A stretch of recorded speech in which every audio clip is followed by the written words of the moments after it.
Nyarlathotep by H.P. Lovecraft.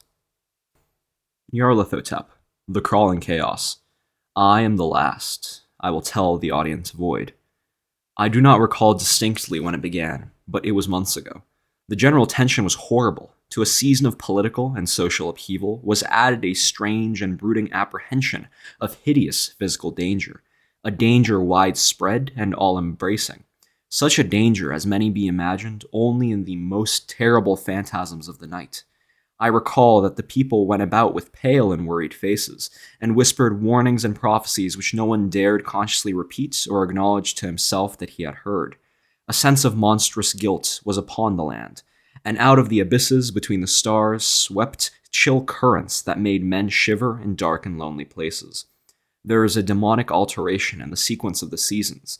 The autumn heat lingered fearsomely, and everyone felt that the world and perhaps the universe had passed from the control of known gods or forces to that of gods or forces which were unknown. And it was then that Nyarlathotep came out of Egypt. Who he was, none could tell, but he was of the old native blood and looked like a pharaoh. The Fellahin knelt when they saw him, yet could not say why.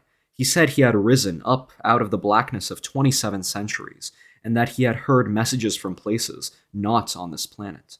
Into the lands of civilization came Nyarlathotep, swarthy, slender, and sinister, always buying strange instruments of glass and metal, combining them into instruments yet stranger. He spoke much of the sciences, of electricity and psychology, and gave exhibitions of power, which sent his spectators away speechless, yet which swelled his fame to exceeding magnitude. Men advised one another to see Nyarlathotep, and shuddered, and where Nyarlathotep went, rest vanished, for the small hours were rent with the screams of nightmare. Never before had the screams of nightmare been such a public problem.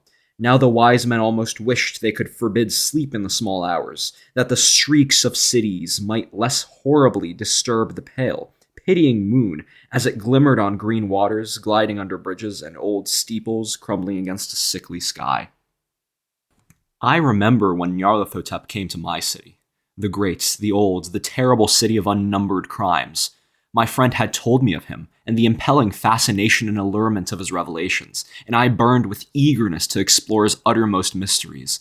My friend said they were horrible and impressive beyond my most fevered imaginings, that what was thrown on a screen in the darkened room prophesied things none but Nyarlathotep dared prophesy, and that in the sputter of his sparks there was taken from men that which had never been taken before yet, which showed only in the eyes.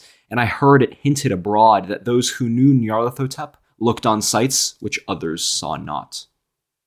It was in the hot autumn that I went through the night with the restless crowds to see Nyarlathotep, through the stifling nights and up the endless stairs into the choking room, and shadowed on a screen I saw hooded forms amidst ruins, and yellow evil faces peering from behind fallen monuments, and I saw the world battling against blackness, against the waves of destruction from ultimate space, whirling, churning, struggling around the dimming, cooling sun.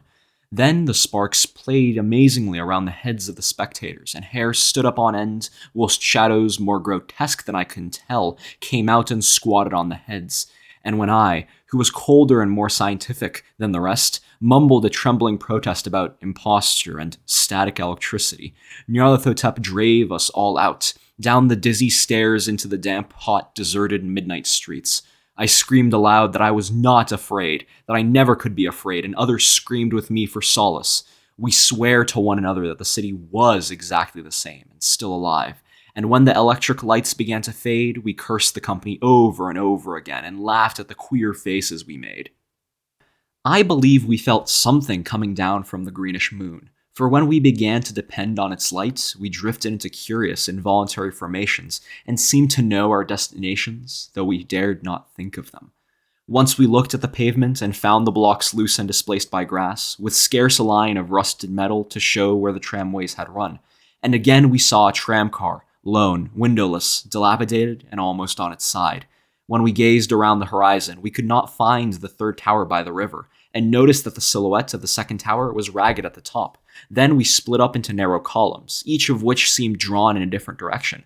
One disappeared in a narrow alley to the left, leaving only the echo of a shocking moan. Another filed down a weed-choked subway entrance, howling with a laughter that was mad. My own column was sucked toward the open country and presently felt a chill which was not of the hot autumn, for as we stalked out on the dark moor, we beheld around us the hellish moon glitter of evil snows. Trackless, inexplicable snows, swept asunder in one direction only, where lay a gulf all the blacker for its glittering walls. The column seemed very thin, indeed, as it plodded dreamily into the gulf. I lingered behind, for the black rift in the green-litten snow was frightful, and I thought I had heard the reverberations of a disquieting wail as my companions vanished.